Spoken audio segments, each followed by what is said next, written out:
Market is pumping like crazy. Bitcoin ने $1,16,000 touch किया है एंड यहाँ पे ऑल्ट कॉइन्स में और ज़्यादा तेज़ी हमें देखने को मिली है। तो क्या चल रहा है मार्केट में एंड क्या यहाँ पे हमें ट्रेड करना चाहिए? Should we be going long on bitcoin या फिर हमें ऑल्ट कॉइन्स को देखना चाहिए?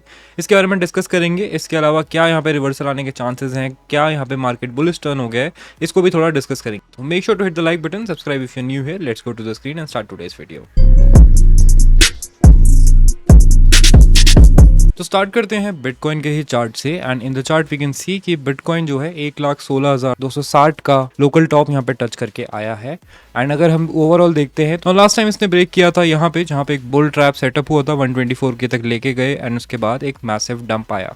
तो क्या ये एक दूसरा बुल ट्रैप हो सकता है? Let's find out. तो यहाँ पे क्या इसका ट्रेंड चेंज हुआ है? तो let's quickly look at the super trend. Super trend अभी भी रेड है, तो ट्रेंड इसका चेंज नहीं हुआ है। ट्रेंड चेंज होगा जब ये अलर्ट हिट होगा 1,17,300 के ऊपर जो है मार्केट का प्राइस जाएगा। बट यहाँ पे एक इंटरेस्टिंग चीज हम देख सकते हैं कि मूविंग एवरेजेस को यहाँ पे दोबारा से इसने फ्लिप कर दिया है एंड मूविंग एवरेजेस को इसने फ्लिप किया है aggressively with a good volume. Moving average के ऊपर थी इसकी वॉल्यूम एंड यहाँ पे ये फ्लिप हो गया है। तो इसका मतलब है कि रीटेस्ट पे इसके बाउंस करने के अच्छे खासे चांसेस हैं and this will be a very good bounce. तो यहाँ पे हम मूविंग एवरेज रीटेस्ट का वेट करेंगे एंड उस बाउंस को लेने की कोशिश करेंगे according to our EMA strategy. Now अगर हम शॉर्टर टाइम फ्रेम्स में देखते हैं बिटकॉइन को, तो शॉर्टर टाइम फ्रेम्स में हमें दिख रहा है दैट 4 आवर के ईएमए को मल्टीपल टाइम्स इसने क्रॉस किया है एंड यहाँ पे गुड वॉल्यूम्स के साथ भी इसने ईएमए से पंप किया है। बट अब ईएमए की स्ट्रेंथ थोड़ी बहुत फ्लैट होने लग गई है। तो यहाँ पे ईएमए अगर फ्लैट होते तो समझ जाना कि ईएमए रीटेस्ट आने वाला है एंड फिर वहाँ पे हम ट्रेड करेंगे। बट आज जो हम ट्रेड कर रहे हैं वो बिटकॉइन नहीं होगा, वो होगा हमारा alt coins, because bitcoin dominance आप देख सकते हो नीचे गिर रही है, लगातार ये गिर रही है। एंड मैंने आपको बोला ही था कि जैसे ही हम जो है ये चैनल ब्रेक करेंगे, दिस बिग चैनल जो कि हम 2-3 सालों से फॉलो कर रहे हैं, उसको जब भी ब्रेक करेंगे तो यहाँ पे तभी आपका ऑल्ट सीजन आएगा, तभी हम ऐसा मूवमेंट देख सकेंगे। तो बीटीसी डोमिनेंस अगेन यहाँ पे हैवी डंप कर रही है एंड यहाँ पे अगर इसने इसको ब्रेक कर दिया 57.8 के एरिया को ब्रेक कर दिया तो एक और मैसिव डंप आ सकता है टिल 56.5। तो इसका मतलब है कि हमें ऑल्ट कॉइन्स में अभी लॉन्ग ढूंढने चाहिए एंड शॉर्ट्स हम ढूंढेंगे बिटकॉइन में to hedge our trade.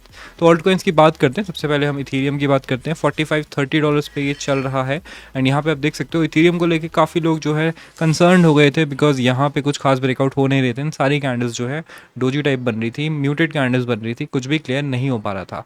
But यहाँ पे फाइनली क्लियर हो गया है। 2 बड़े यहाँ पे ETF बाइज हुए जिसके कारण इथीरियम ने अपने मूविंग एवरेजेस को फ्लिप यहाँ पे कर दिया है। अब हमें देखना है कि मूविंग एवरेज के रीटेस्ट पे आता है इथीरियम या नहीं आता है। रीटेस्ट होता है तो फिर हम वहाँ पे ट्रेड लेंगे। 4 आवर्स में अगर हम देखेंगे तो हमें थोड़ी और क्लियर पिक्चर मिल जाएगी। अब यहाँ पे हमें दिख रहा है in the 4 hour time frame कि ये जो रेंज है यहाँ पे वो इथीरियम ने ब्रेक करी है। तो इस रेंज के रीटेस्ट पे भी आप ट्रेड ले सकते हो, which will be also a retest of 4 hour moving averages. तो एक आपके पास यहाँ ट्रेड बन सकता है। तो मैं यहाँ पे अलर्ट लगा दूंगा इन केस यहाँ पे मुझे लगा कि इथीरियम जो है सॉलिड दिख रहा है, यहाँ पे प्राइस अच्छा है, तो हम यहाँ पे ये ट्रेड ले सकते हैं।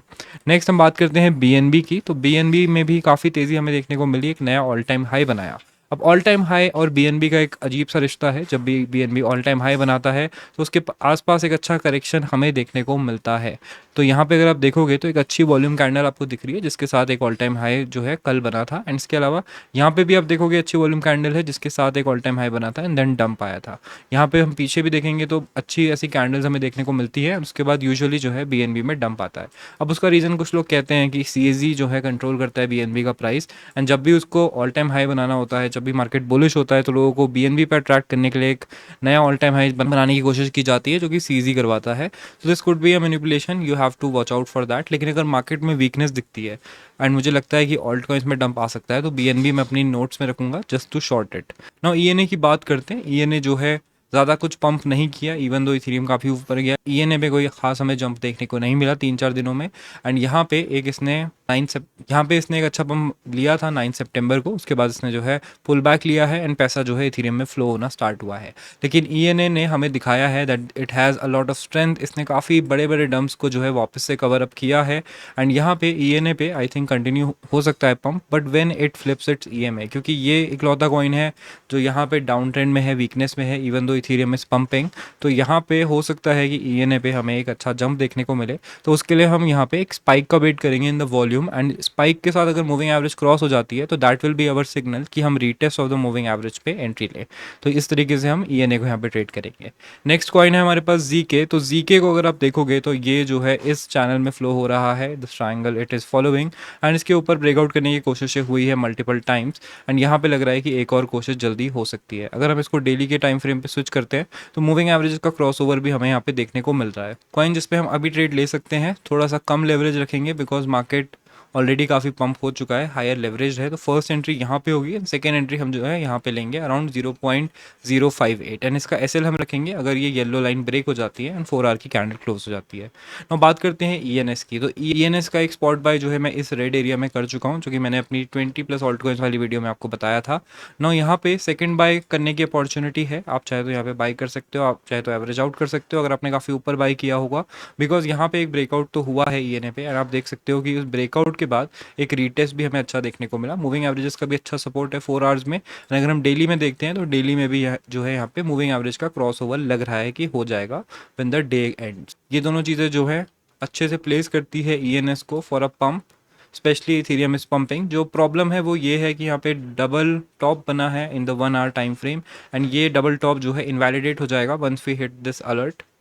तो चाहे तो आप उसका वेट कर सकते हो, बट अगर आपको यहाँ पे एक स्पाइक इन वॉल्यूम दिखता है जैसे कि यहाँ पे दिखा था, तो आप जो है दोबारा से एंट्री ले सकते हो, आपको एक अच्छा यहाँ पे मूव कैच करने को मिल सकता है। No next coin on our list is POL. सो पॉल के बारे में मैं ऑलरेडी बात कर चुका हूँ। पॉल जो है काफ़ी अच्छा पंप भी किया है जब से हमने इसको डिस्कस करना स्टार्ट किया है तब से, एंड यहाँ पे एक ब्रेकआउट आप देख सकते हो आराम से यहाँ पे हुआ भी है, एंड इसका रीटेस्ट भी जो है कंप्लीट हो गया है in the daily time frame. तो यहाँ पे पोल पे hopefully you guys took position 24 से 25 के बीच में मैंने बोला था।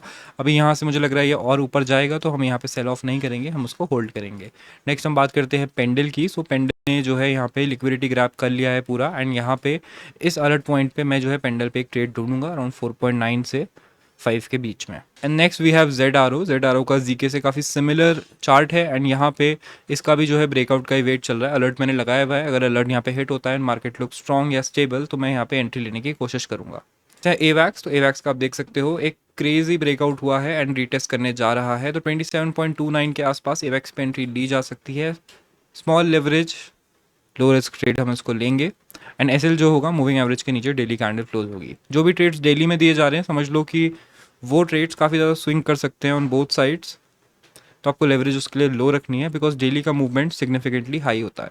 नेक्स्ट बात करते हैं एप्टॉस की। तो एप्टॉस एकदम डेड प्रोजेक्ट सा लग रहा है, बट एप्टॉस के पास बहुत पैसा है, एंड एप्टॉस के ब्रेकआउट का ही जो है हम यहाँ पे वेट कर रहे हैं। आप देख सकते हो कितना ज़्यादा कंप्रेस हो गया है। आप समझ लो कि एक स्प्रिंग है जो कंप्रेस हो रही है, एंड जब ये स्प्रिंग छूटेगी तो बहुत तेज़ी से छूटेगी, एंड जैसे जिस दिन ये ब्रेकआउट होता है एंड अच्छे वॉल्यूम से होता है उस दिन हमें इसको कैच करना है। तो अलर्ट्स अपने लगा लो। इसने ब्रेकआउट करने की कोशिश करी है, आप देख सकते हो अच्छी वॉल्यूम के साथ यहाँ ब्रेकआउट करने की कोशिश करी थी, लेकिन जब तक 200 डेली मूविंग एवरेज क्रॉस नहीं होता है तब तक यहाँ पे रिस्क बना रहेगा। एंड आई नो कि एक हफ्ते से वीडियो नहीं आई है, I was busy with some fed up at work, exchange चलाने में बहुत टाइम स्पेंड हो जाता है। Thank you for watching the video, make sure to hit the like button, subscribe if you are new here and join the Telegram channel. अगर मैं कोई trade लेता हूँ तो मैं वहाँ शेयर कर दूंगा। Yeah, I got my gat all loaded like I'm going to war.